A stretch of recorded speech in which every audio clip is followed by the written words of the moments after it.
وأشهد أن سيدنا وحبيبنا ومولانا محمد صلى الله عليه وعلى آله وأصحابه وبارك وسلم أما بعد إن الله ملائكته يصلون على النبي يا أيها الذين آمنوا صلوا عليه وسلموا تسليما اللهم صل على محمد وعلى آل محمد كما صليت على إبراهيم وعلى آل إبراهيم إنك حميد مجيد اللهم بارك على محمد وعلى آل محمد كما باركت على إبراهيم وعلى آل إبراهيم إنك حميد مجيد عباد الله فإني أوصيكم ونفسي بتقوى الله ও আল্লাহর বান্দারা আমি আমাকে এবং আপনাদের সকলকে তাকওয়া নীতি অবলম্বন করার জন্য নসিহত করছি। আল্লাহ সুবহানাহু ওয়া তাআলার শুকর আদায় করছি যে আল্লাহ সুবহানাহু ওয়া তাআলা এই পবিত্র জুমার দিন আমাদেরকে তার হুকুম পালন করার জন্য মসজিদে আসার তৌফিক দান করেছেন। আমরা কালিমাতুশ শুকর আদায় করছি আলহামদুলিল্লাহ। আমরা দুরূদ এবং সালাম প্রেরণ করছি বিশ্ব মানবতার মুক্তির অগ্রদূত, যার প্রদর্শিত পথে গোটা মানব গোষ্ঠীর জন্য কল্যাণ। আমরা বলছি সাল্লাল্লাহু আলাইহি ওয়াসাল্লাম। আজকে আমাদের খুতবার বিষয়বস্তু হলো কোরবানি। ইতিপূর্বে আমরা দুটো তিনটে খুতবা দিয়েছি হজের উপর, হজের গুরুত্ব এবং ফজিলাতের উপর। আবার স্মরণ করায় দিচ্ছি, যাদের অর্থ আছে, হজ করার মতো সামর্থ্য আছে, বাইতুল্লাহ যাওয়ার মতন শারীরিক এবং আর্থিক সক্ষমতা যাদের আছে, তারা যদি হজ না করে আর এ অবস্থায় যদি মারা যায়, আল্লাহ রসুল সাল্লাল্লাহু আলাইহি ওয়াসাল্লাম বলছেন আমি জানি না সে ব্যক্তি ইহুদি হয়ে মারা যাবে না নাসারা হয়ে মারা যাবে। এজন্য আমাদের কার সামর্থ্য আছে কার নেই আমরা নিজেরা জানি। এই ফরজ ইবাদতের ক্ষেত্রে কোনোভাবেই দেরি করার কোনো সুযোগ নেই। আমাদের যাদের সামর্থ্য আছে আমরা অবশ্যই বাইতুল্লাহ যাব। আল্লাহ সুবহানাহু ওয়া তাআলার যে নির্দেশ ফরজ ইবাদত, এটি আমরা পালন করব। আল্লাহ তাআলা আমাদেরকে তৌফিক দান করুক, আমিন।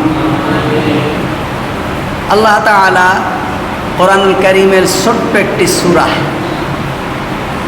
ইন্না আ'তাইনাকাল কাউসার ফাসাল্লি লিরাব্বিকা ওয়ানহার ইন্না শানিআকা হুয়াল আবতার।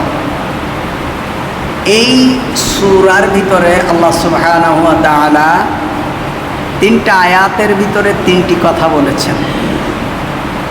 তার ভিতরে একটি হলো ফাসাল্লি লিরাব্বিক, আপনি সালাত আদায় করুন, সালাত কায়েম করুন আপনার রবের জন্য, ওয়ানহার এবং রক্ত প্রবাহিত করুন, অর্থাৎ কোরবানি দিন। এই কোরবানি যদিও ফরজ ইবাদত না, উলামায়ে আহনাফের বক্তব্য হলো কোরবানি হলো ওয়াজিব। যাদের উপর নিসাব পরিমাণ সম্পদ আছে, কোরবানির মাসালা আগামী জুমায় বলবো ইনশাআল্লাহ। শুধু শোনেন, নিসাব পরিমাণ সম্পদের মালিক যারা, নিসাব কারা? যাকাতের ক্ষেত্রে সম্পদের উপর 1 বছর অতিবাহিত হওয়া শর্ত, কিন্তু কোরবানির ক্ষেত্রে সম্পদের উপর 1 বছর অতিবাহিত হওয়া শর্ত না। এবং কোরবানির নিসাব আর যাকাতের নিসাব আলাদা।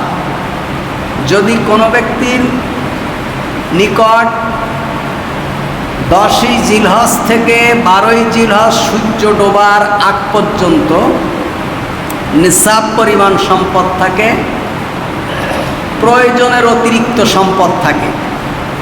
এখানে নেশাব হলো আপনার প্রয়োজন একটা বাড়ি, আপনার দুটো বাড়ি আছে, তিনটা বাড়ি আছে, আপনার প্রয়োজনীয় আসবাবপত্র ছাড়াও দামি দামি আসবাবপত্র আছে, এগুলো নেশাবের মধ্যে শামিল হবে, কিন্তু যাকাতের নেশাবে শামিল হবে না। এই নেশাব পরিমাণ সম্পদ হয় তাহলে তার উপর কোরবানি করা ওয়াজিব। আগামী সপ্তাহে ইনশাআল্লাহ আমরা কোরবানির মাসালা আলোচনা করব। ফার্সি ভাষা, উর্দু ভাষা এবং বাংলা ভাষা তিনোটা ভাষায় কোরবানি বলা হয়। কোরবানি আরবিতে মূলত এর অর্থ হলো কোরবান। কোরবান শব্দের অর্থ হলো নৈকট্য। আল্লাহ সুবহানাহু ওয়া তাআলার নৈকট্য অর্জন করা। মূলত আল্লাহর নৈকট্য অর্জনের জন্য শরীয়ত সম্মত পন্থায় বান্দা যে আমলই করবে তাকেই বলা হয় কোরবানি। যদিও কোরবানি বলতে শুধুমাত্র পশু কোরবানি আমরা মনে করি, আসলে আল্লাহর কোনো বান্দা, আল্লাহর কোনো বান্দি শরীয়ত সম্মতি পন্থায় আল্লাহর নৈকট্য অর্জনের জন্য যে কাজই করবে সেটাই কোরবানি। আল্লাহর নৈকট্য লাভের জন্য যে কাজ করবে শর্ত হলো শরীয়ত সম্মত পন্থায়, যে পন্থাটা খুযু আন্নি মানাসিকাকুম মুহাম্মাদুর রাসূলুল্লাহ সাল্লাল্লাহু আলাইহি ওয়াসাল্লাম যেই নিয়ম নীতিমালা আমাদেরকে শিখিয়েছেন, সেই নিয়ম এবং নীতিমালার মধ্যে থেকে আল্লাহর সন্তুষ্টি অর্জনের জন্য যে কাজই করবে সেটা কি, সেটাকেই কোরবানি বলা হয়। মূলত মুমিনের জীবনের প্রতিটি আমল বা কাজের পিছনে আল্লাহর সন্তুষ্টি অর্জন করাই লক্ষ্য এবং উদ্দেশ্য হওয়া। বুঝবেন, মুমিনের জীবনের প্রতিটি কাজ আল্লাহ সুবহানাহু ওয়া তাআলার সন্তুষ্টি অর্জনের লক্ষ্য এবং উদ্দেশ্য হওয়া, প্রতিটি কাজ। তার মানে হলো মসজিদের ভিতরে একজন ব্যক্তি যেমন ঢুকবে আল্লাহর সন্তুষ্টি অর্জন করার জন্য, মসজিদ থেকে যখন বের হবে তখনও কার সন্তুষ্টি? আল্লাহ সুবহানাহু ওয়া তাআলার সন্তুষ্টি। অর্থাৎ দুনিয়ার প্রত্যেকটি কাজ, আপনার জীবনের প্রত্যেকটি সিদ্ধান্ত, আপনার জীবনের প্রতিটি কাজ অবশ্যই সেটি আল্লাহ সুবহানাহু ওয়া তাআলার সন্তুষ্টি অর্জন করার জন্য হতে হবে এবং শরীয়ত সম্মত পন্থায় হতে হবে। তাহলে সেটা কি? ইবাদত। যেমন আপনার চাকরি শুধু মসজিদে আসলেই ইবাদত এমনটা না, আপনার জীবনের প্রতিটি কাজ, অর্থাৎ মসজিদে ঢোকা যেমন ইবাদত, মসজিদে বের হওয়াটাও ইবাদত। বাজারে যাওয়া যেমন ইবাদত, বাজার থেকে চলে আসাটাও ইবাদত।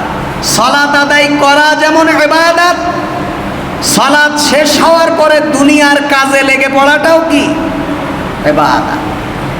রোজা রাখা যেমন ইবাদত, কোনো সময় রোজা ছেড়ে দেওয়াও কি? ইবাদত।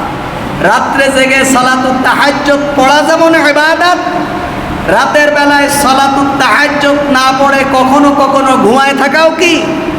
ইবাদত।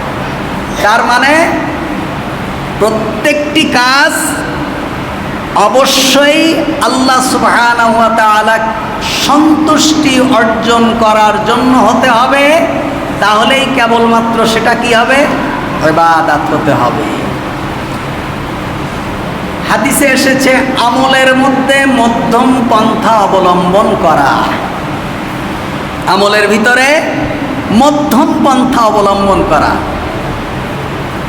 প্রত্যেকটি কাজের ক্ষেত্রে মধ্যম পন্থা অবলম্বন করা। আমার গত পরশুদিন একটা ইমামের ইন্টারভিউ নেওয়ার জন্য আমি গিয়েছিলাম গুলশান এক মসজিদে।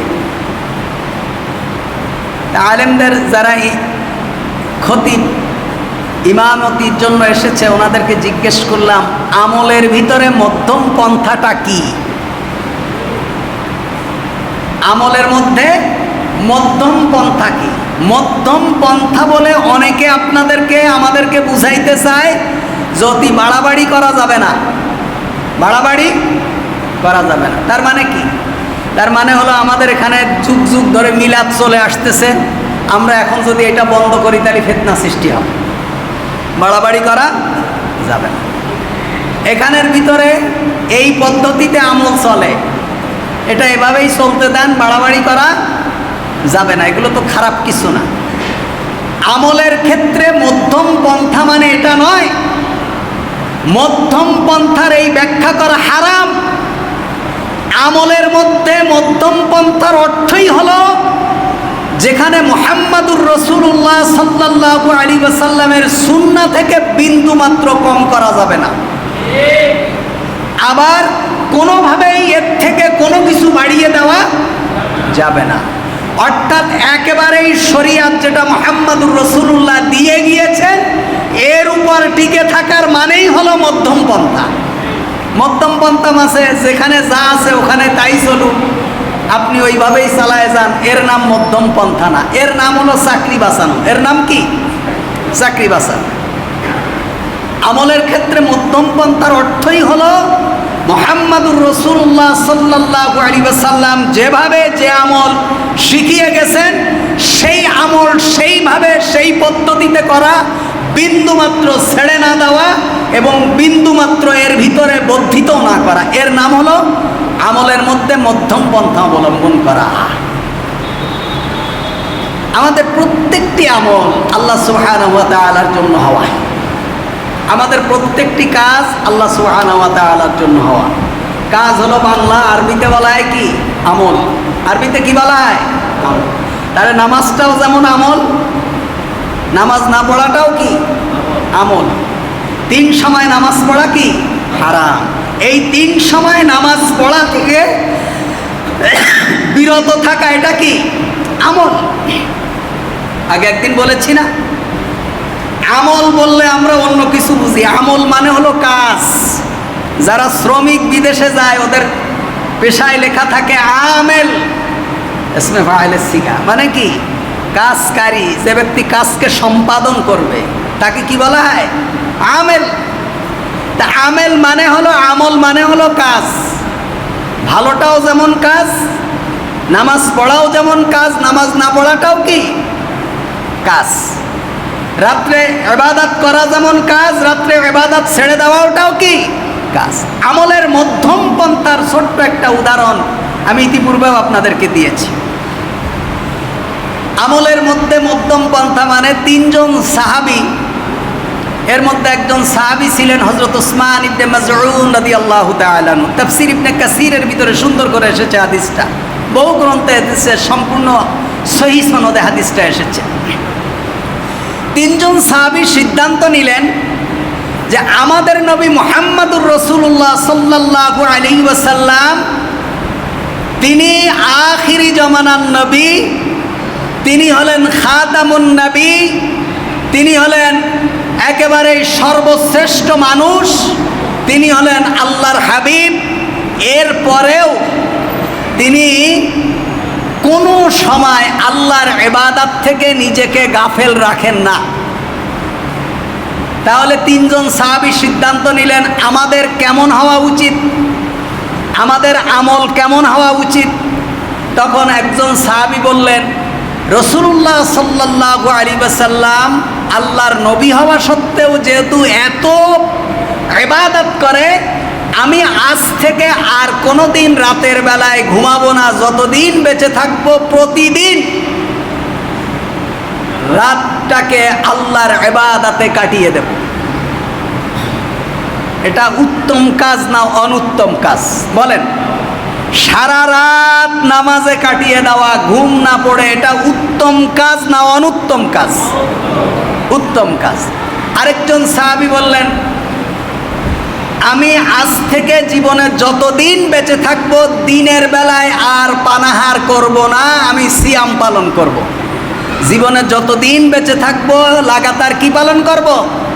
সিয়াম পালন করব। এটা কি উত্তম কাজ না অনুত্তম কাজ? বলেন, এটা উত্তম না অনুত্তম? আরেকজন বললেন যে স্ত্রীর কাছে গেলে, সন্তানের কাছে গেলে প্রেম জাগে, ভালোবাসা জাগে, এই সময়টুকু নষ্ট হয়, আমি আজ থেকে আর কোনো দিন আমার স্ত্রীর কাছে আমি যাব না। এটা উত্তম কাজ না অনুত্তম কাজ? তিনটা কাজই কার জন্য? বলেন, কার জন্য? রোজা কার জন্য? সালাত কার জন্য? স্ত্রীর কাছে না গিয়ে আল্লাহর ইবাদত করা, এটা কার জন্য? আল্লাহ রসুল সাল্লাল্লাহু আলাইহি ওয়াসাল্লামের কাছে যখন এই সংবাদ আসলো, আল্লাহ রসুল সাল্লাল্লাহু আলাইহি ওয়াসাল্লাম বললেন, এই কাজের সিদ্ধান্ত যারা নিয়েছে তারা আমার উম্মত না। তারা কি আমার উম্মত না? এই সিদ্ধান্ত থেকে তোমরা বের হয়ে আসো। কারণ আমলের ক্ষেত্রে মধ্যম পন্থা অবলম্বন করো। সারা রাত সারা জীবন তুমি ইবাদত করবা, রাতের বেলায় ঘুমাবা না, এটা অতিরঞ্জিত, এটা আমলের মধ্যে বাড়াবাড়ি। এমন আমল আমি মুহাম্মদুর রাসূলুল্লাহ তোমাদেরকে শিখাইনি। আমাদের সমাজে যদি এমন আমল করা কেউ থাকে, আমরা তো মনে করবো আল্লাহ খাজা বাবা চলে এসছে, আমাদের গরু ছাগল হাঁস মুরগি যা আছে সব খাজা বাবার দরবারে দিয়ে দেবো। কারণ কি, এরম বুজুর্গ মানুষ আর পাওয়া যাবে না। কিন্তু এটা হলো মধ্যম পন্থা নয়। আমলের ক্ষেত্রে মুহাম্মদুর রাসূলুল্লাহ সাল্লাল্লাহু আলাইহি ওয়াসাল্লাম বললেন, আমি কখনো নামাজ পড়ি, কখনো ঘুমাই, আমি কখনো দিনের বেলায় রোজা রাখি, কখনো ইফতার করি, আমি আমার স্ত্রীর কাছে যাই, আমার সন্তান আছে। সুবহানাল্লাহ। এই প্রত্যেকটি আমলের ক্ষেত্রে মধ্যম পন্থা অবলম্বন করা, বাড়াবাড়ি না করা মুহাম্মদুর রাসূলুল্লাহ সাল্লাল্লাহু আলাইহি ওয়াসাল্লাম আমাদেরকে শিখিয়েছেন। আল্লাহ তাআলা বলছেন, কুল ইন্না সলাতি ওয়া নুসুকি ওয়া মাহইয়ায়া ওয়া মামাতি লিল্লাহি রাব্বিল আলামিন। হে নবী, আপনি বলুন, আমার নামাজ, আমার কুরবানি, আমার জীবন, আমার মরণ, অর্থাৎ আমার বেঁচে থাকাও আল্লাহর জন্য, আমার মরে যাওয়াও আল্লাহ সুবহানাহু ওয়া তাআলার জন্য, আমার এই সালাতটাও আল্লাহর জন্য, আমার কুরবানিটাও আল্লাহর জন্য, আমার জীবনের সব কাজ আল্লাহর জন্য। আমরা চাকরি করি কার জন্য? আল্লাহর জন্য। আপনি বলবেন না আমার পরিবারের জন্য। আমার পরিবারের দায়িত্ব পালন করা আল্লাহ তাআলা আমার উপর ফরজ করেছেন। এই ফরজ দায়িত্ব পালন করার জন্যই তো আমি চাকরি করি। বুঝেননি? আমার পরিবারের উপরে তাদের ভরণ পোষণের দায়িত্ব আল্লাহ তাআলা আমাকে দিয়েছেন, আমার উপর ফরজ করেছেন। এই ফরজ দায়িত্ব পালন করার জন্য আমি চাকরি করি, আমি ব্যবসা করি, আমি কাজ করি, আমি শ্রম দেই, আমি গাড়ি চালাই, আমি কনস্ট্রাকশনের কাজ করি, আমি মুদি দোকান দেই, আমি চা বানাই। তাহলে এই কাজকর্মগুলোর মধ্যে যদি আল্লাহ সুবহানাহু ওয়া তাআলার সন্তুষ্টি উদ্দেশ্য হয়, তাহলে সারাদিন দোকানদারি করা, সারাদিন চা বিক্রি করা, সারাদিন গাড়ি চালানো, সারাদিন ফ্যাক্টরিতে কাজ করা, এগুলো সব কি ইবাদত। এগুলো সব ইবাদতের মধ্যে শামিল হয়ে যাবে। আমরা কোরবানের কথা বলছিলাম। কোরবানি বলতে আমরা বুঝি কোনো কিছুকে বিসর্জন দেওয়া। তোমার জন্য আমার জানকে আমি কোরবান করে দিলাম, তোমার জন্য আমার জীবনকে আমি শেষ করে দিলাম, এই বিসর্জন দেওয়াকে বুঝায় কোরবানি করতে। মূলত কোরবানি অর্থ হলো নৈকট্য। কোরবানি অর্থ হলো নৈকট্য। কোরবান অর্থ নৈকট্য, সান্নিধ্য, উৎসর্গ, অর্থাৎ আল্লাহ সুবহানাহু ওয়া তাআলার পথে ত্যাগ। শুধু পশু কোরবানিটাকেই কোরবানি বলা হয় না। এই যে আপনারা বসে আছেন, এই সময়ের কোরবানি হচ্ছে। সময়ের কি হচ্ছে? কোরবানি হচ্ছে। আমাদের আজকে আমাদের মেয়েদের সালাতের জায়গায় সকাল থেকে আমাদের চেয়ারম্যান সাহেব নারীদেরকে তালিম দিয়েছেন, কোরআন সুন্নাহর উপরে দর্স দিয়েছেন, তাদেরকে দ্বীনের তাবলীগ করেছেন। এই যে নারীরা এসেছেন, ওনারা এসেছে সকাল থেকে, এই যে সময়টা ব্যয় করেছে, এই সময়টা কি হলো? কোরবান হলো। সময়টা কি? এটা হলো সময়ের কোরবানি। অর্থাৎ আপনার জীবনের যেই সময়টুকু আল্লাহর জন্য ব্যয় করবেন, এটা কিসের কোরবানি? সময়ের কোরবানি। আপনি সালাত আদায় করেন প্রতিদিন 5 ওয়াক্ত, এটা হলো সময়ের কোরবানি, আল্লাহ তাআলার ইবাদতের জন্য সময়ের কোরবানি। প্রতিদিন 10 মিনিট, 20 মিনিট, 30 মিনিটের জন্য আপনি দাওয়াতে কাজে বের হয়ে গেলেন, একটু কোরআন তেলাওয়াত করলেন, দুটো একটা হাদিস পড়লেন, অথবা কোরআন শেখার জন্য আপনি বের হয়ে গেলেন, কারো কাছে গিয়ে কোরআন শিখতে চাইলেন, একটি মাসালা শিখতে চাইলেন, একটা তাফসির মাহফিলে গিয়ে 2 ঘন্টা বসে থাকলেন, এগুলো সব কি সময়ের কোরবানি। তারপরে জানের কোরবানি, আপনি আপনার জীবনটাকে আল্লাহর জন্য, আল্লাহর রাস্তায় শাহাদাতের পেয়ালা পান করলেন, এটা হলো আপনার জানের কোরবানি। তারপরে হলো আপনার মালের কোরবানি, আপনি আপনার কষ্টার্জিত সম্পদ আল্লাহর রাস্তায় ব্যয় করলেন, মানুষের কল্যাণে ব্যয় করলেন, এমন জায়গায় খরচ করলেন যেটা আল্লাহ সুবহানাহু ওয়া তাআলার নির্দেশিত জায়গা, যেখানে খরচ করলে কল্যাণ হয়। কোনো গুনাহের জায়গায় আপনি খরচ করেননি, এটা হলো মালের কোরবানি। এভাবে আপনার মেধার কোরবানি, আপনি যদি আপনার মেধাটাকে আল্লাহর জন্য খরচ করেন, আপনি যদি আপনার মেধাটাকে ইসলাম প্রচার এবং প্রসারের জন্য খরচ করেন, আপনার মেধাটাকে যদি ইসলাম কায়েমের জন্য খরচ করেন, আপনার মেধাটাকে যদি ইসলামী জীবন ব্যবস্থা প্রতিষ্ঠা করার জন্য খরচ করেন, তাহলে এটা আপনার মেধার কোরবানি। আপনার লেখনীর কোরবানি, আপনার লেখাটা যদি ইসলামের পক্ষে হয়, আপনার লেখাটা যদি মুসলিমদের পক্ষে হয়, আপনার লেখাটা যদি আল্লাহর জন্য হয়, আপনার লেখাটা যদি মুহাম্মদুর রাসূলুল্লাহ সাল্লাল্লাহু আলাইহি ওয়াসাল্লামের দ্বীন প্রচার এবং প্রসারের জন্য হয়, তাহলে আপনার লেখার কোরবানি। আপনার বক্তব্যটা যদি ইসলামের জন্য হয়, তাহলে আপনার কথার কোরবানি। এইভাবে প্রত্যেকটা জিনিসের কোরবানি, প্রত্যেকটা জিনিস আল্লাহর সন্তুষ্টির জন্য যেটা করা হয় সেটার নাম কি? কোরবানি। আর এই কোরবানির ক্ষেত্রে নিজের জীবনের সব থেকে উত্তম জিনিসটা আল্লাহর জন্য দিয়ে দেওয়া, এটাও কোরবানি। নিজের সব থেকে ভালোবাসার জিনিসটা আল্লাহ সুবহানাহু ওয়া তাআলার জন্য উৎসর্গ করা, এটাও কোরবানি। আল্লাহ তাআলা বলছেন, লান তানালুল বিররা হাত্তা তুনফিকু মিম্মা তুহিব্বুন, তোমরা ততক্ষণ পর্যন্ত কল্যাণ পাবে না যতক্ষণ না তোমরা তোমাদের ভালোবাসার জিনিসটাকে আল্লাহর জন্য দিয়ে না দাও। আমাদের সব থেকে ভালোবাসার জিনিসটা আল্লাহর জন্য দিয়ে দাও। এজন্য বলা হয়েছে যে খুযু যিনাতাকুম ইনদা কুল্লি মসজিদ, তোমরা যখন সালাতের জন্য আসবে তখন উত্তম পোশাক পরে আসো। কারণ কি? আন তা'বুদুল্লাহ কাআন্নাকা তারাহু ফাইন লাম তাকুন তারাহু ফাইন্নাহু ইয়ারাকা। তুমি যখন আল্লাহর সামনে দাঁড়িয়েছো, তুমি মনে করো আমি আল্লাহকে দেখছি। অথবা তুমি যদি আল্লাহকে না দেখো, মনে করো যে আল্লাহ তোমাকে দেখছে। আল্লাহর দরবারে হাজিরা দিতে আসছি, পোশাকটা হতে হবে উত্তম, পোশাকটা হতে হবে পরিষ্কার, পোশাকটা হতে হবে পবিত্র, খুব উন্নত। এজন্য বলা হচ্ছে যে তোমরা সৌন্দর্য বর্ধন করো যখন তোমরা সালাতের জন্য আসবে। কারণ কি? তুমি তোমার রবের সামনে দাঁড়িয়ে গেছো। সুবহানাল্লাহ, তুমি তোমার রবের সামনে দাঁড়িয়ে গেছো। তুমি মনে করো, আর আমাদের নামাজ যদি মনে হয়, এগুলো যদি কোনো মনে না আসে, তাহলে সেই নামাজ আমাদের কল্যাণ দিতে পারবে না। সুতরাং আমাদের সব থেকে ভালোবাসার জিনিসগুলো আমরা আল্লাহর জন্য দিয়ে দেব। ইবাদত 3 প্রকার আমি বলছিলাম। ইবাদত 3 ধরনের, ইবাদতের বিধান 3 প্রকার। একটা হলো শারীরিক ইবাদত, যেমন সালাত এবং সিয়াম, শারীরিক ইবাদত সালাত এবং সিয়াম। আরেকটি হলো আর্থিক ইবাদত, যেমন হলো যাকাত এবং কোরবানি। এটা হলো আর্থিক ইবাদত, এখানে টাকা খরচ করতে হয়। আর্থিক ইবাদতের ভিতরে গিয়ে আমরা কৃপণতা করি, কিন্তু শারীরিক ইবাদতের মধ্যে যে আমাদের এত কৃপণতা নেই। কারণ কি? শরীর কার দেওয়া? আল্লাহর দেওয়া। জান আল্লাহর দেওয়ার, মাল কি? আমার কামাই করা। এই কোনো আর্থিক ইবাদতে গিয়ে আমাদের কার্পণ্যতা, যাকাত দিতে গেলে কার্পণ্যতা, কোরবানি দিতে গেলে কার্পণ্যতা। এই জন্য আর্থিক ইবাদত যাকাত এবং কোরবানি। আরেকটা হলো আর্থিক এবং শারীরিক ইবাদতের সমন্বয়, যেটি আমি বিগত 2-3 জুমার ভিতরে বলেছি, সেটি হলো হজ।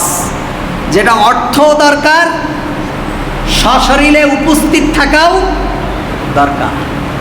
অর্থাৎ যেটা অর্থ খরচ হবে, মানিস্তাতা ইলাইহি সাবিলা, আরেকটা হলো নিজেকে সশরীরে সেখানে বাইতুল্লাহ উপস্থিত থাকতে হবে। এই শারীরিক এবং আর্থিক এই দুটোর সমন্বয়ে যে ইবাদত, সেটি হলো হজ। কোরবানির ব্যাপারে বলছিলাম, প্রত্যেক জাতির জন্য আল্লাহ সুবহানাহু ওয়া তাআলা কোরবানির বিধান রেখেছিলেন। শুধু উম্মতে মুহাম্মাদির জন্যই নয়, প্রত্যেক জাতির জন্য আল্লাহ সুবহানাহু ওয়া তাআলা সূরা হজের 34 নম্বর আয়াতে বলছেন, ওয়ালিকুল্লি উম্মাতিন জাআলনা মানসাকান লিয়াযকুরু ইসমাল্লাহি আলা মা রাযাকাহুম মিন বাহিমাতিল আনআম ফাইলাহুকুম ইলাহু ওয়াহিদ ফালাহু আসলিমু। আল্লাহ তাআলা বলছেন, প্রত্যেক উম্মতের জন্য আমি কোরবানির বিধান দিয়েছি, যাতে তারা তাদেরকে যে আমি রিজিক হিসাবে গৃহপালিত পশু দিয়েছি, চতুষ্পদ জন্তু দিয়েছি, সেখানে যেন তারা রক্ত আল্লাহর নাম স্মরণ করে, অর্থাৎ আল্লাহর নাম নিয়ে যেন জবাহ করে। এই কোরবানি প্রত্যেক উম্মতের ভিতরে, অর্থাৎ প্রত্যেকটা কওমের জন্য, প্রত্যেকটা জাতির জন্য। আপনারা জানেন হযরত আদম আলাইহিস সালাতু ওয়াস সালাম থেকেই কোরবানির প্রচলন শুরু হয়েছে। যখন হাবিল আর কাবিল বিবাহ নিয়ে যখন দ্বন্দ্ব শুরু হলো, আল্লাহ তাআলার পক্ষ থেকে অর্ডার হলো, তোমরা দুইজন দুটো বকরি জবাহ দিয়ে দাও, যাদেরটা কবুল হবে তারাই বিজয়ী হবে। আল্লাহ তাআলা একজনেরটা কবুল করলেন আর যেটা কবুল করলেন না। এই কোরবানির বিধান প্রত্যেক উম্মতের জন্য। প্রত্যেক আমলের মতো কোরবানির ক্ষেত্রেও নিয়তের বিশুদ্ধতা জরুরি। প্রত্যেক আমলের মতো কোরবানির ক্ষেত্রেও নিয়তের বিশুদ্ধতা জরুরি। যে আমরা কেন কোরবানিটা দিচ্ছি, প্রথম কথা হলো নিয়াতের বিশুদ্ধতা। আমরা কেন দিচ্ছি? সবাই দিচ্ছে, আমরা না দিলে কেমন দেখা যায়, কোরবানি সহি হবে না। কিংবা যদি মনে হয় যে সবার ছেলেবেলে খাবে, আমার ছেলেবেলে খাবে না, এটা কেমন দেখা যায়, কোরবানি হবে না। যদি আপনার মনে হয় যে আমার জামাই মেয়ে আসবে, আত্মীয় স্বজন আসবে, আমার বাসায় গোশ না থাকলে কেমন হয়, কোরবানি হবে না। নিয়তের বিশুদ্ধতা কোরবানির ক্ষেত্রে, প্রত্যেক আমলের মতো কোরবানির ক্ষেত্রেও নিয়তের বিশুদ্ধতা জরুরি। পশু ছোট হোক কিংবা বড় হোক, এটা মূল্যায়ন হবে তখন যখন আপনার নিয়াতের উপর এটাকে মূল্যায়ন করা হবে। পশু যত ছোটই হোক, যদি আপনার নিয়ত সহি হয়, আল্লাহ সুবহানাহু ওয়া তাআলা পাহাড় সমপরিমাণ সওয়াব আপনাকে দান করবে। আর যদি নিয়তের বিশুদ্ধতা না থাকে, নিয়তের মধ্যে যদি কোনো ধরনের গড়মিল থাকে, তাহলে আপনার এই আমল, এই কোরবানি আল্লাহ তাআলার দরবারে কবুল হবে না। আমি তো কিছু কথা বারবার আপনাদেরকে বলি, প্রায় স্মরণ করায় দেই। কিয়ামতের দিন আমলকে গণনা করা হবে না। আপনি কতটা পশু কোরবানি দিয়েছেন, কত রাকা, কয় ওয়াক্ত নামাজ পড়েছেন, কত বছর জীবনের সময় আল্লাহর রাস্তায় কাটিয়েছেন, কতদিন সিল্লায় কাটিয়েছেন, কতবার মক্কায় গিয়েছেন, কতবার মদিনায় গিয়েছেন, এগুলো গণনা করা হবে না। আল ওয়াজনু ইয়াউমাইজিনিল হক, আপনার আমলকে সেদিন ওজন করা হবে। সুবহানাল্লাহ। ওজন করা হবে মানে আপনার নিয়াতের বিশুদ্ধতার উপর আপনার আমল ভারী হবে অথবা হালকা হবে। আপনি ইবাদত করেছেন পাহাড় সম পরিমাণ, কিন্তু আপনার নিয়াতের বিশুদ্ধতা না থাকার কারণে, হালাল সম্পদ না থাকার কারণে, অথবা আপনার মানুষ লোক দেখাবার জন্য ইবাদত করার কারণে পাহাড় সমপরিমাণ আমল, পাহাড় সমপরিমাণ তুলার সমতুল্য হালকা হয়ে যাবে। আর কিছু মানুষের স্বল্প ইবাদত, তার খুলুসিয়াত থাকার কারণে, ইখলাস থাকার কারণে, আমলের ভিতরে তার আল্লাহ সুবহানাহু ওয়া তাআলার প্রতি একনিষ্ঠ বিশ্বাস থাকার কারণে, হালাল রিজিক থাকার কারণে স্বল্প আমলই কিয়ামতের দিন মিজানের পাল্লাকে ভারী করে দেবে। সুবহানাল্লাহ। আল্লাহ তাআলা বলছেন যে আল্লাযী খালাকাল মাউতা ওয়াল হায়াতা লিয়াবলুয়াকুম আইয়ুকুম আহসানু আমালা। আমি তোমাদের জীবন এবং মৃত্যু সৃষ্টি করেছি যাতে আমি দেখতে চাই তোমাদের মধ্যে আহসান। আহসানু আমালা, আমলের দিক থেকে আহসান কারা, উত্তম আমলকারী কারা। আকসারা আমালা বলা হয়নি যে আপনার আমলের ভিতরে অধিক আমলকারী কারা, এটা বলা হয়নি। আহসান, উত্তম আমলের ক্ষেত্রে উত্তম পন্থা কারা অবলম্বন করেছে, আমলের ক্ষেত্রে বেশি আমল কারা করেছে এটা বলা হয়নি। ভালো আমল কে করেছে, ভালো আমলকে দেখানো হবে। সুতরাং আমরা তো ইবাদতের ক্ষেত্রে মনে করি যে যত ইবাদত বেশি করব ততই লাভ, সিজদা যত দেব তত লাভ না, সিজদা যত দেব তত লাভ। এই গণনার মূলনীতির কারণেই শবে বরাতের দিন আমরা 100-150 রাকাত নামাজ পড়ে ফেলি। কারণ আমাদের হিসাব হলো আমরা যেরকম দুনিয়ায় গণনা করি, আল্লাহ মনে আমাদের আমলকে কি করবেন, গণনা করবে না। বরং একটা সিজদায় 100 সিজদার থেকে উত্তম হবে যেই সিজদাটা ইতমিনানের সাথে আল্লাহর জন্য এবং খুলুসিয়াতের সাথে, ইখলাসের সাথে আপনি আল্লাহর জন্য করবেন। সুবহানাল্লাহ। এজন্য আমলকে অবশ্যই আপনাকে আল্লাহ সুবহানাহু ওয়া তাআলার জন্য করতে হবে এবং সেটাকে খুজু আন্নি মানাসিকাকুম, ইবাদতের পদ্ধতি নিতে হবে মুহাম্মাদুর রাসূলুল্লাহ সাল্লাল্লাহু আলাইহি ওয়াসাল্লামের কাছ থেকে। অন্য কোনো মানুষের কাছ থেকে ইবাদতের পদ্ধতি নেওয়া যাবে না। আল্লাহ তাআলা বলছেন, ইয়া আইয়াতুহান নাফসুল মুতমাইন্নাহ ইরজিই ইলা রাব্বিকি রাদিয়াতাম মারদিয়াহ ফাদখুলি ফি ইবাদি ওয়াদখুলি জান্নাতি। হে প্রশান্ত আত্মা, ফিরে আসো তোমার রবের দিকে, তোমার রবের দিকে ফিরে আসো এবং কি করো, রাদিয়াতাম মারদিয়াহ, সন্তুষ্ট এবং সন্তোষ ভাজন হয়ে আল্লাহর সন্তুষ্ট অর্জনকারী বান্দা হিসাবে ফিরে আসো। ফাদখুলি ফি ইবাদি, আমার বান্দাদের মধ্যে শামিল হয়ে যাও। অদখুলি জান্নাতি, এবং জান্নাতে প্রবেশ করো। সুবহানাল্লাহ। আল্লাহ তাআলার বান্দাদের মধ্যে শামিল হতে গেলে ওই যে সিরাতাল্লাযীনা আনআমতা আলাইহিম, আল্লাহ আমাদেরকে সেই রাস্তা দেখাও যে রাস্তার উপরে তোমার নেয়ামত প্রাপ্তরা অতিবাহিত হয়েছে, যারা তোমার জান্নাতের সুসংবাদ পেয়েছে, যারা তোমার জান্নাতি, যারা তোমার কল্যাণ প্রাপ্ত, এরা যে রাস্তা দিয়ে অতিবাহিত হয়েছে তাদের রাস্তা তুমি আমাদেরকে দেখাও। আল্লাহ তাআলা বলছেন, আমিনান নাসি মান ইয়াশতারি নাফসাহু ইবতিগা মারদাতিল্লাহ, আর মানুষের মধ্যে এমন লোকও আছে যে আল্লাহর সন্তুষ্টির উদ্দেশ্যে নিজেকে বিকিয়ে দেয়, নিজেকে কোরবান করে দেয়, আল্লাহর সন্তুষ্টির জন্য নিজেকে কোরবান করে দেয়, আল্লাহর সন্তুষ্টির জন্য নিজের জান দিয়ে দেয়, আল্লাহর সন্তুষ্টির জন্য নিজের মাল খরচ করে দেয়, আল্লাহর সন্তুষ্টির জন্য নিজের সময় ব্যয় করে দেয়, নিজের মেধা ব্যয় করে আল্লাহর সন্তুষ্টির জন্য, আল্লাহকে পাওয়ার জন্য, আল্লাহকে রাজি খুশি করার জন্য।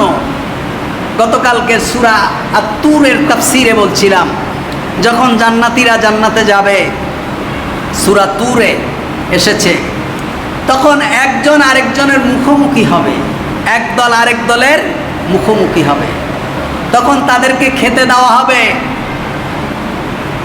গোশত এবং বিভিন্ন ধরনের ফল ফলাদি খেতে দেওয়া হবে জান্নাতীদেরকে। এখন দুনিয়ার ভিতরে গোশতের সাথে বড় লোকেরা আরেকটা জিনিস খায়, যারা কি খায়, লাল পানি খায়, লাল পানি। আল্লাহ তাআলা জান্নাতীদেরকে গোশতের সাথে লাল পানি দেবেন, শরাব, মদ দেবেন, শরাবান তাহুরা, যেই মদটা হলো পবিত্র। জান্নাতীদেরকে মদ দিয়ে মেহমানদারি করা হবে। সে মদ কেমন? আল্লাহ তাআলা বলছেন, যেটা খাইলে তাদের মস্তিষ্ক বিকৃত হবে না এবং যাদের কথাবার্তা কোনো চেঞ্জ হবে না, যাদের ভিতরে কোনো পরিবর্তন আসবে না, আল্লাহ তাআলা এমন পানি তাদেরকে দিয়ে মেহমানদারি করাবেন। এই পানি কারা খাওয়াবে? জান্নাতীদেরকে এই পানি কারা খাওয়াবে?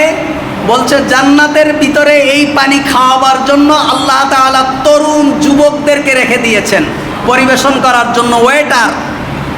ওয়েটার রেখে দিয়েছেন যাদেরকে লুলু আল মাকনুন, যারা হলো সুরক্ষিত, যাদেরকে দুনিয়ার কোনো চোখ কখনো দেখেনি। সুবহানাল্লাহ।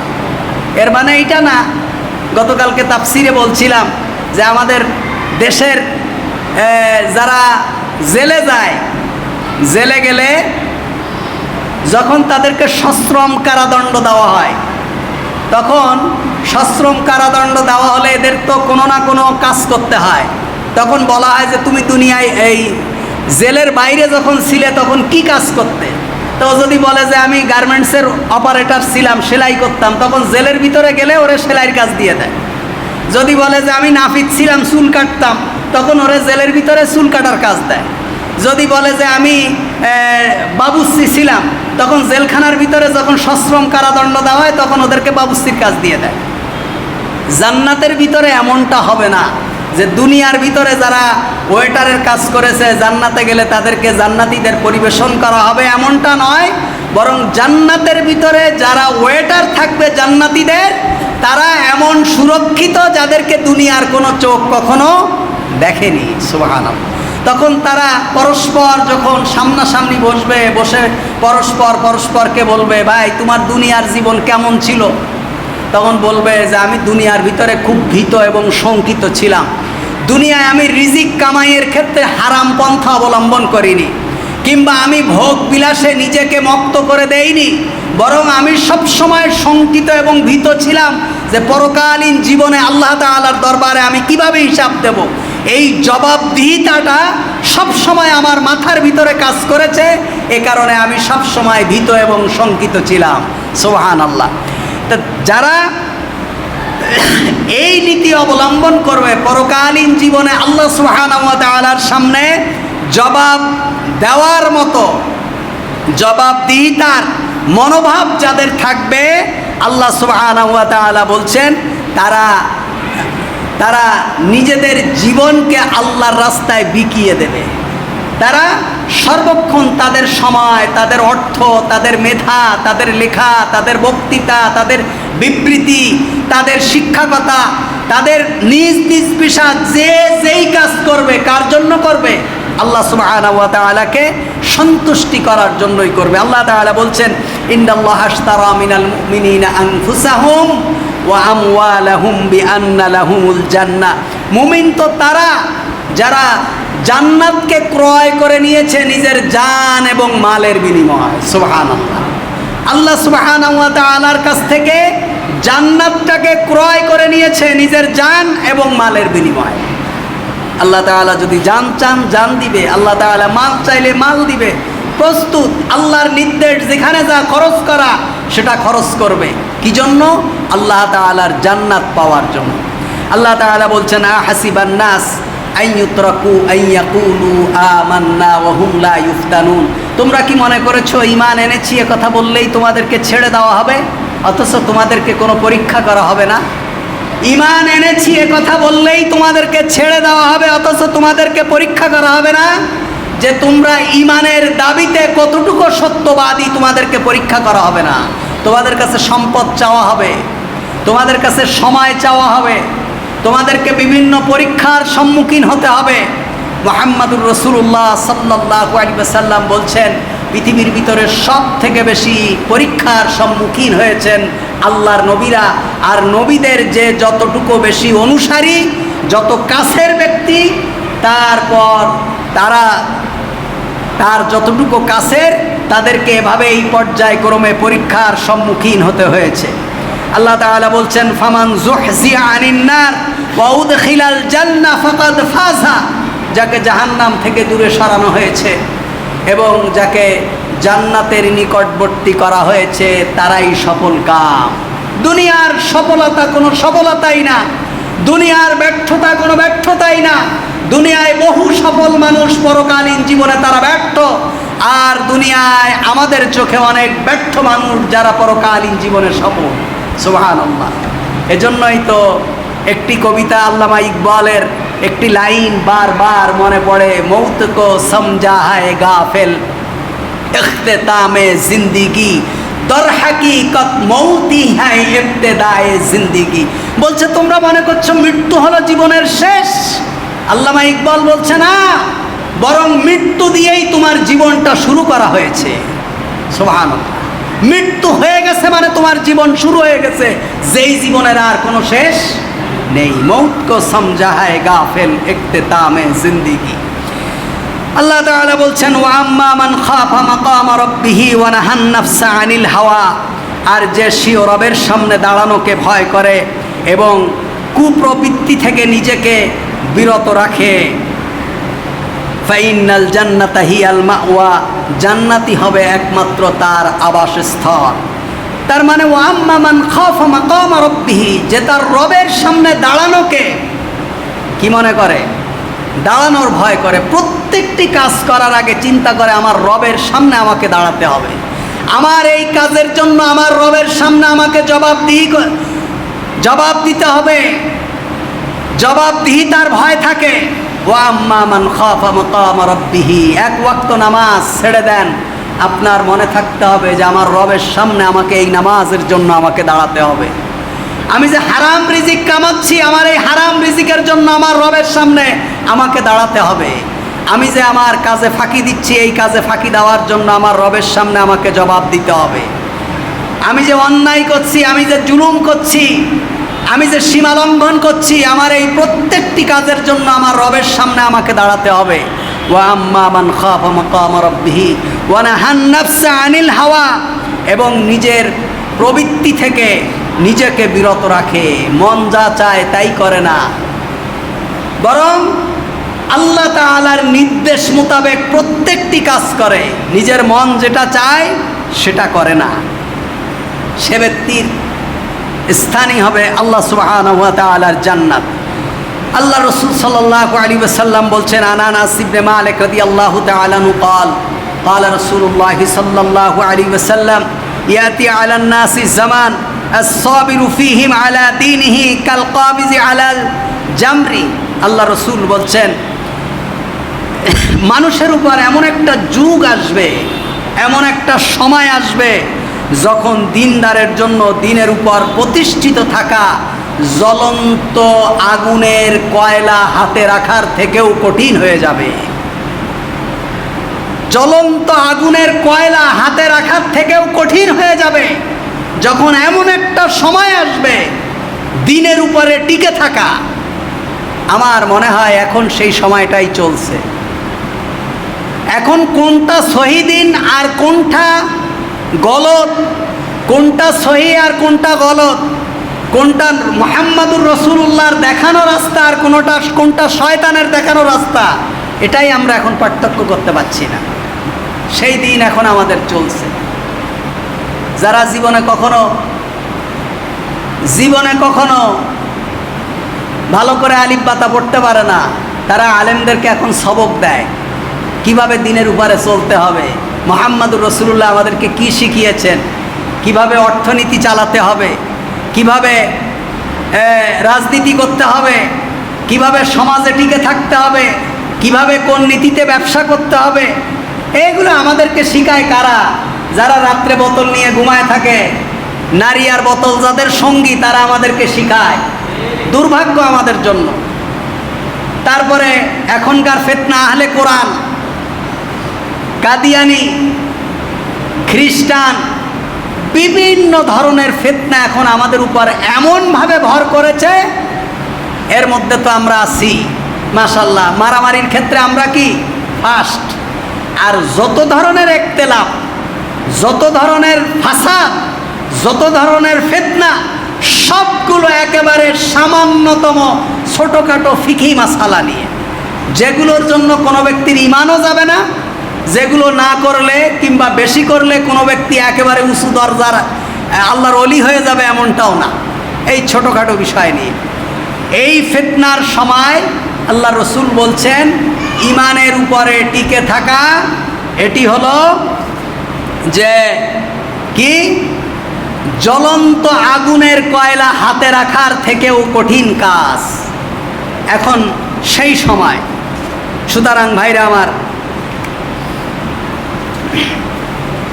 আল্লাহ তাআলা আমাদেরকে এই ফিতনা থেকে আল্লাহ তাআলা আমাদেরকে বাঁচিয়ে রাখুক, আমিন।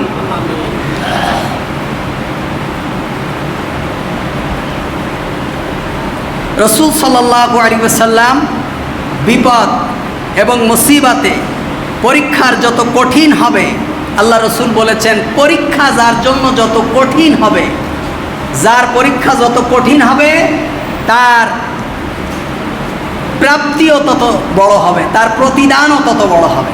অর্থাৎ মুসলমানের উপরে যদি পরীক্ষা আসে কখনো, এটা দিয়ে অসন্তুষ্ট হয়ে আল্লাহর দিন থেকে ফিরে আসা কিংবা কোনো ধরনের নাফরমানি কথাবার্তা বলার কোনো সুযোগ নেই। অবশ্যই ধৈর্য ধারণ করে আল্লাহ সুবহানাহু ওয়া তাআলার সন্তুষ্টি অর্জন করতে হবে। এই কোরবানি সম্পর্কে খুতবা আরও আসবে ইনশাআল্লাহ। কোরবানি সম্পর্কে আমরা যত আলোচনা শুনি, মাঠে ময়দানে যত বক্তব্য শুনি, এর অধিকাংশ বক্তব্যগুলো হলো কোরআন এবং সুন্নাহ বিরোধী। যে বক্তব্যগুলোর ভিতরে কোরআনের কোনো সম্পর্ক নেই, মুহাম্মদুর রাসূলুল্লাহ সাল্লাল্লাহু আলাইহি ওয়াসাল্লামের হাদিসেরও কোনো সম্পর্ক নেই। আমরা ওয়াজ শুনি না যে ইব্রাহিম আলাইহিস সালাতু ওয়াস সালাম স্বপ্ন দেখলেন যে তোমার প্রিয় বস্তুকে কোরবানি দাও। ইব্রাহিম আলাইহিস সালাতু ওয়াস সালাম 100 উট জবা করে দিলেন। দ্বিতীয় রাতে আবার স্বপ্ন দেখলেন তোমার প্রিয় বস্তুকে কোরবানি দাও, আবার কি করলেন? 100 উট জবাহ করে দিলেন। এই কথাগুলো সম্পূর্ণ মিথ্যা কথা, এই কথাগুলো কোরআনের খেলাফ কথা। এমন কোনো কথা ইব্রাহিম আলাইহিস সালাতু ওয়াস সালাম বলেছেন মুহাম্মদুর রাসূলুল্লাহ সাল্লাল্লাহু আলাইহি ওয়াসাল্লামের হাদিস দ্বারা প্রমাণিত নয়। তারপরে ইব্রাহিম আলাইহিস সালাতু ওয়াস সালাম যখন তার সন্তানকে কোরবানি দিতে নিয়ে যাবেন, তখন হাজেরাকে কি বললেন? হাজেরাকে বললেন যে আমরা দাওয়াত খেতে যাব, আমরা দাওয়াত খেতে যাব, ইব্রাহিমকে ভালো মন্দ পোশাক পরা, ইসমাইলকে ভালো জামা কাপড় পরায় দাও, আমরা দাওয়াত খেতে যাব। একজন নবী আল্লাহর রাস্তায় তার সন্তানকে উৎসর্গ করবেন, তার স্ত্রীর কাছে মিথ্যা কথা বলবেন, এটা কি হতে পারে? এই ওয়াজ শুনে আমরা যে সুবহানাল্লাহ বলি, আমাদের বিবেক কি নাড়া দেয় না যে একজন নবী কিভাবে মিথ্যা কথা বলে? একজন নবী তার স্ত্রীকে বলছে ইসমাইলকে ভালো কাপড় চোপড় পরায় দাও, আমরা দাওয়াত খাইতে যাব। এবার দাওয়াত খাইতে যেয়ে শোয়াই দিয়েছে কোরবানি দেওয়ার জন্য। এটা কি সত্য কথা হতে পারে? তারপরে ইব্রাহিম আলাইহিস সালাতু ওয়াস সালামকে যখন কোরবানি দেওয়ার জন্য নিয়ে গেলেন, ইব্রাহিম আলাইহিস সালাতু ওয়াস সালাম বললেন আমার হাত পা বেঁধে ফেলো, আপনার মাজায় যে গামছা আছে এই গামছা দিয়ে আপনার চোখ বেঁধে ফেলেন, কারণ আমি যদি যখন আপনি আমাকে জবাহ দেবেন, আমি যখন নাড়াচাড়া করব, আমার রক্ত যদি আপনার শরীরে পড়ে তাহলে আপনার সাথে আমার বেয়াদবি হবে। আর আপনি চোখ বেঁধে নেন, কারণ আমাকে দেখলে যদি আপনার মায়া লাগে, আল্লাহর দিন যদি আপনি পালন করতে না পারেন হুকুম, তাহলে আপনি নাফরমান হয়ে যাবেন। এমন ওয়াজ আপনারা শোনেননি মনে হয়, শুনেছেন?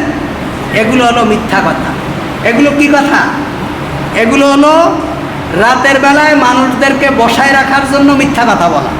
এগুলো কোনো ওয়াজের কথা না, মুহাম্মদুর রাসূলুল্লাহ সাল্লাল্লাহু আলাইহি ওয়াসাল্লামের কথা না। এইভাবে বহু ধরনের মিথ্যা প্রোপাগান্ডা কথাবার্তা আমাদের সমাজে প্রচলিত আছে। মূলত ঘটনাটা কি? আল্লাহ তাআলা কোরআনুল কারীমের ভিতরে স্পষ্ট বলে দিয়েছেন যে মূল ঘটনা কি। আল্লাহ তাআলা বলছেন সূরা সাফফাতের 102 নম্বর আয়াত থেকে 107 নম্বর আয়াত পর্যন্ত আপনারা দেখবেন। ফালাম্মা বালাগা মাহুস সাইয়া, কোরআনের আয়াত। এবার আপনারা শোনেন, এতদিন যা শুনছেন ওর সাথে এগুলো মিলান। ফালাম্মা বালাগা মাহুস সাইয়া, যখন ইব্রাহিম আলাইহিস সালাতু ওয়াস সালাম তার বাপের সাথে চলাফেরার বয়সে উপনীত হলেন, অর্থাৎ ছেলেরা যখন বাবার হাত ধরে বাপের সাথে বাজারে হাটে ঘাটে যায় এমন বয়স হলো। ক্বালা ইয়া বুনাইয়া, ইব্রাহিম আলাইহিস সালাতু ওয়াস সালামকে আল্লাহ নির্দেশ দিলেন, না ইব্রাহিম আলাইহিস সালাম বললেন ইয়া বুনাইয়া, হে আমার প্রিয় সন্তান। বুনাইয়া বলা হয় আমরা যেমন বাবারে মারে আদর করে ডাকি না, একেবারে কলিজার টুকরা, ও আমার কলিজার ধন। বুনাইয়া মানে হলো আমার কলিজার ধন। আমার একদম প্রিয় সন্তান, ৮৬ বছর বয়সে প্রথম সন্তান ইসমাইল আলাইহিস সালাতু ওয়াস সালাম, কত আদরের সন্তান। ইয়া বুনাইয়া ইন্নী আরা ফিল মানাম, আমি দেখেছি সব ঘুমের মধ্যে। ঘুমের মধ্যে কি?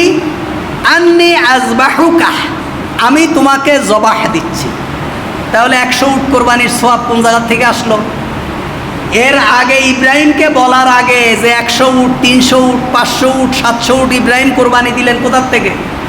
আন্নী আযবাহুকা ফানজুর মাযা তারা, এ ব্যাপারে তুমি একটু চিন্তা করে দেখো, তোমার অভিমত কি? আমি দেখছি আল্লাহ তাআলা, আমি নবী, নবীদের ওহী হলো সত্য, নবীদের স্বপ্ন হলো ওহী।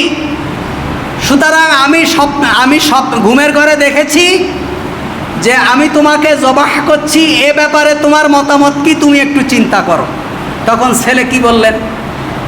ক্বালা ইয়া আবাতি ফাআল, বললেন হ্যাঁ আমার পিতা, আপনি যা দেখেছেন তাই করেন। সুবহানাল্লাহ বলবেন না? আবাতি ফাআল মা তুমার, আপনাকে যা হুকুম করা হয়েছে, আপনি যা দেখেছেন আপনি সেটাই করেন। তাহলে হাত পা বাঁধা, তারপরে দাওয়াত খাইতে নিয়ে যাওয়া, এগুলো কোথার থেকে আসলো? এগুলো বললে মানুষ বসে না, কোরআনের আয়াত বললে মানুষ বসে না, আর ভিজিট কম পাওয়া যায়। আর রাতের বেলায় যদি মিথ্যা কাহিনী আর গল্প বলা যায় তাহলে কি হয়? বলে আমার পীর সাহেব এমন ছিল যে বাংলাদেশে বসে অজু করতে করতে লোটা ছেলে মারলো, হুজুরকে জিজ্ঞেস করা হলো, হুজুর আপনি পানির বদনা কেন ছেলে মারলেন? বলছে আমি এখান থেকে দেখছি মক্কা ঘরে কুকুর উঠছে এই জন্যে। তো এখান থেকে হুজুর লোটা ছেলে মারছে, আর মক্কার থেকে কুকুর তায়েফ হয়ে জেদ্দার দিকে চলে গেছে। আউযু বিল্লাহি মিনাশ শাইতানির রাজিম। এই সমস্ত মিথ্যা কথা। তখন আল্লাহ তাআলা কি বললেন? ইব্রাহিম ইসমাইল আলাইহিস সালাম কি বললেন? ক্বালা ইয়া আবাতি ফাআল মা তুমার সাতাজিদুনি ইনশাআল্লাহু মিনাস সাবিরিন। আল্লাহর ইচ্ছায় আপনি আমাকে পাবেন ধৈর্যশীলদের মধ্যে। অর্থাৎ আল্লাহ যা হুকুম করেছেন আপনি তাই করেন, আমার কোনো বক্তব্য নেই এ ব্যাপারে। সুবহানাল্লাহ। এ ব্যাপারে আমার কোনো বক্তব্য নেই ইনশাআল্লাহ। আল্লাহর যদি চান আল্লাহ, তাহলে আমি এ ব্যাপারে আপনি আমাকে ধৈর্যশীলদের মধ্যে পাবেন। ফালাম্মা বালাগা ফালাম্মা আসলামা, উভয়ে যখন সম্মতি প্রকাশ করলেন, স্যালেন্ডার হলেন, আসলাম তাসলিম সালাম, যখন উভয়ে আল্লাহর আইনের কাছে নিজেকে সোপর্দ করে দিলেন, ওয়াতাল্লাহু লিল জাবিন, এবং উপুড় করে শোয়ালেন। এখন উপুড় করে শোয়ানোর পরে কি হলো? ইসমাইলের গলায় ছুরি দেয়, ছুরি কাটে না, হুজুর ওয়াজ করে। তখন ইব্রাহিম আলাইহিস সালাম ছুরি জোরে সেলি মারলেন, পাথরের উপরে পড়ে পাথর দুখণ্ড হয়ে গেল, ইসমাইলের গলা দুখণ্ড হলো না। এগুলো কোথার থেকে আসলো? আল্লাহ তাআলা বলছেন যে ওয়াতাল্লাহু লিল জাবিন, উপুড় করে শোয়ানো হলো। ওয়ানাদাইনা ইয়া ইব্রাহিম, কাটে না, ছুরি সেলে মারে, পাথর দুখণ্ড হয়, কোথার থেকে আসলো? এগুলো আসে হলো মিথ্যা কথা। এগুলো কি কথা? এগুলো হলো গায়কদের মিথ্যা কথা। 10 মিনিট কোরআনের তাফসির শোনা 10 বছর এই রাত জেগে ওয়াজ শোনার থেকে অনেক উত্তম। সুবহানাল্লাহ বলেন। কোরআনের একটা আয়াতের অর্থ পড়বেন, রাত জেগে ওয়াজ শোনা। আর আমাদের দেশে যে ওয়াজ হয়, এই ওয়াজ টোটালি সুন্নাহ বিরোধী। মুহাম্মাদুর রাসূলুল্লাহ সাল্লাল্লাহু আলাইহি ওয়াসাল্লাম ইশার পরে গল্প করতে নিষেধ করেছেন, আর আমাদের প্রধান বক্তা ওঠে রাত 12টা-1টার পরে। আল্লাহু আকবার। পরের দিন ফজরের নামাজ পড়ে না। 70 বছরের ওয়াজ শোনা এক ওয়াক্ত ফরজ নামাজের সমান হবে? ওয়াজ না শুনলে কেউ জাহান্নামে যাবে? ফরজ নামাজ না পড়লে জান্নাতে যাবে? আল্লাহু আকবার। তখন কি বললেন? অনাদাইনা ইয়া ইব্রাহিম, ইব্রাহিম আলাইহিস সালাতু ওয়াস সালাম ডেকে বললেন, কদ সাদ্দাকতার রুইয়া, আল্লাহ তাআলা ডেকে বললেন আপনি যে স্বপ্ন দেখেছেন এই স্বপ্ন আপনি সত্যে পরিণত করেছেন। সুবহানাল্লাহ। ইন্না কাযালিকা নাজজিল মুহসিনিন, নিশ্চয় আল্লাহ তাআলা এভাবেই মুহসিনিনদেরকে পুরস্কৃত করেন। ইন্না হাযা লাহুয়াল বালাউল মুবিন ওয়া ফাদাইনাহু বিযাবহিন আযীম। নিশ্চয় এটা ছিল একটা স্পষ্ট সুস্পষ্ট পরীক্ষা, তাকে মুক্ত করলাম একটি মহা কোরবানির বিনিময়। যখন শোয়ানো হলো, আল্লাহ তাআলা বললেন যে আর দরকার নেই, আপনি পরীক্ষায় পাশ করেছেন, এবার ওঠেন। তখন আল্লাহ তাআলা একটা কি দিলেন, দুম্বা ব্যবস্থা করে সেটা জবাহের মাধ্যমে কি করে দিলেন। আর আমাদের ওয়াজ হলো ইব্রাহিম আলাইহিস সালাম ছুরি চালালেন, চোখ খুলে দেখেন ইসমাইল এক জায়গায় বসে আছে আর ছাগল জবাই হয়ে গেছে। অথচ আল্লাহ বলতেছেন আমি ডাক দিয়ে বলেছি যে আপনি পরীক্ষায় উত্তীর্ণ হয়ে গেছেন, এবার আমি একটা আজিম পশু দিয়ে আমি এটাকে কি করে দিলাম, পরিপূর্ণ করে দিলাম। সুতরাং ভাইরা আমার, আমরা কোরআন সুন্নাহর বাইরে আমরা কোনো কথা বলবো না, আমরা কোনো কথা শুনবো না। सुनते सुनते न घाये महफिल बेदात को, कान बहरे हो गया है दिल बदमजा होने को से। বেদাতি কথাবার্তা আর মিথ্যা প্রোপাগান্ডা শুনতে শুনতে এখন আমাদের কাছে আর সহি কথা অন্তরে লাগে না। কেউ যদি আপনার সামনে একটা ভালো কোরআনের কথা বলে, হাদিসের কথা বলে, তাহলে বলবে কি আপনি একটা ফিতনাবাজ, আপনি আসছেন এই সমাজে ফিতনা করতে, আমরা যুগ যুগ ধরে চলে আসছি এই কাজের উপরে। আরে যুগ যুগ ধরে মিথ্যার উপরে চলে আসছি, এর উপরে প্রতিষ্ঠিত থাকবে, এটা তো আবু জাহেলের কথা, এটা মক্কার কাফেরদের কথা। এজন্য হয় না। এই ইমামের ইন্টারভিউ নিতে গেলাম গুলশানে, বললাম না, প্রত্যেকটা আলেমকে জিজ্ঞেস করলাম কুরবানির সাথে আকিকা দেওয়া যাবে কিনা, প্রত্যেকেই বলল যাবে। তা আমি বললাম এটা যাবে, ওলামায়ে আহনাফ জায়েজ বলেছে। কিসের ভিত্তিতে জায়েজ বলেছে বলতে পারেনি। আমি বললাম সুন্নাত না জায়েজ, আর সুন্নাত আর জায়েজের মধ্যে পার্থক্য কি বলতে পারলো না, কিন্তু মুখস্থ কথা বলে দিল কি জায়েজ আছে।